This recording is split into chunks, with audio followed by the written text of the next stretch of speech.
sharing some excerpts from my book, Gold City.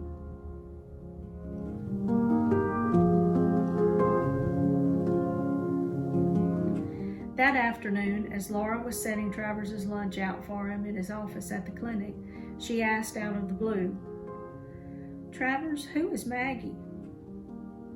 His head jerked up and his eyes narrowed slightly, one seeming to tick at the corner.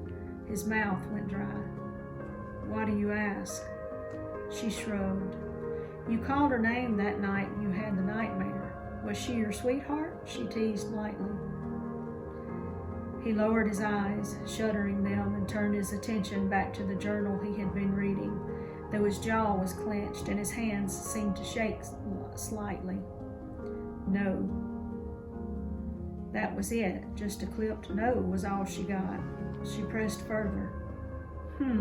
Sounds complicated.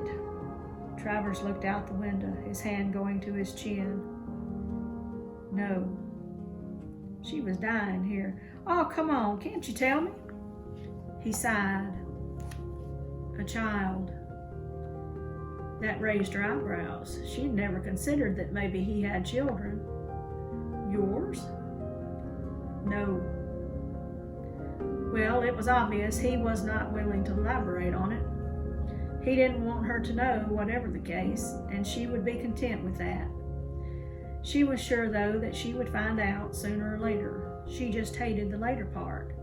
But patience was a virtue, or so she had been told. Travers ignored her until she left. She had shaken him by asking about Maggie. She was off limits. No one would know about her or her brother and the wrong that he had done them. She was the past, a painful, painful past. Hurrying through lunch didn't help get his mind off her. He had been doing so well until Laura had said her name. He had felt the blood leave his face and was sure Laura had noticed. Or had she? Maybe not, because she had kept on digging for information, knowing what a private person he was. He shook his head to get his mind on other things. It didn't work. What had begun as a decent day was now ruined.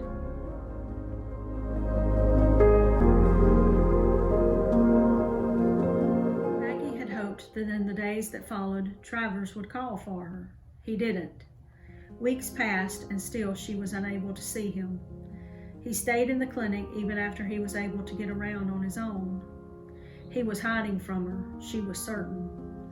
Laura had told her that there was a complication with the injury, though nothing to be overly concerned about. She learned from Daniel that Travers was suffering from a bout of amnesia. He wanted to send for Frank again, but Travers had forbidden it. It was surreal to think that Travers didn't remember her. For so long she had convinced herself that no matter what happened, she would always fit into Travers's thought process, even if they were enemies of the worst sort. Now to think that he only recalled her as a child gave her pause. She had re-entered his life so suddenly those years ago, never actually believing that she would ever see him again. Oh, she had prayed fervently for it to happen, but had despaired of it actually ever coming true. The day she had seen him get off the stage after her arrival in Gold City had flipped her life upside down. Her heart had stopped, her tongue frozen to the top of her mouth as she had watched him bend the kinks from his body after being shut up in the stagecoach from an apparently long journey. He had seemed to step right out of her fantasies, and life as she had known it had never been the same. No, fitting into Travers's thought process was the least of her worries at the moment. The most important thing was that he get well, and her husband and the world could go to hell for all she cared. Just let Travers get well.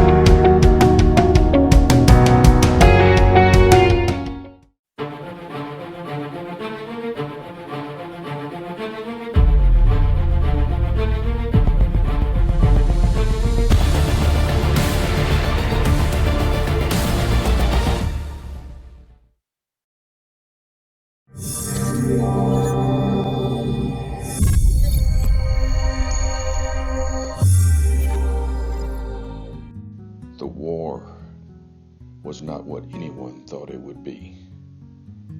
But I knew. War is hell. On land, on man. Some days, I don't think I'll ever wash the blood off my hands. Blood of boys and old men, neighbors and friends who found me across the line of battle. They walk with me day and night, the shadows of a nightmare that keeps me from ease. Them I've learned to live with. It's the blue orbs that haunt me, the deep pools of blue that I drown in every night, the crushing weight of guilt that sits so heavy on my chest, suffocating me, leaves me breathless in an agony of pain and need. My deepest regrets, those blue sapphires. So I headed west to find a life that home could not provide. Made friends I could trust and found the ghosts not so present. This land, this town, this is home. I can breathe here. I can pretend my hands aren't coated in the rust of blood. I can choose. I can choose to pretend.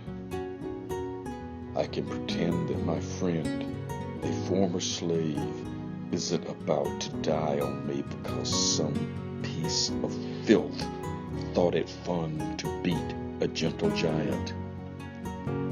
I can pretend that the army isn't trying to annihilate an entire race from existence. I can pretend that the sheriff can handle himself out here with the ever-growing populace. I can pretend that I go home every night to the arms of the woman I love. Yes, I can pretend. But there's a shadow on the horizon, just behind the golden sunset where home lies. A darkness that's coming, a reckoning. I'm done running. This time, I think I'll wait for it to catch up and pray that the darkness out there isn't a sign of things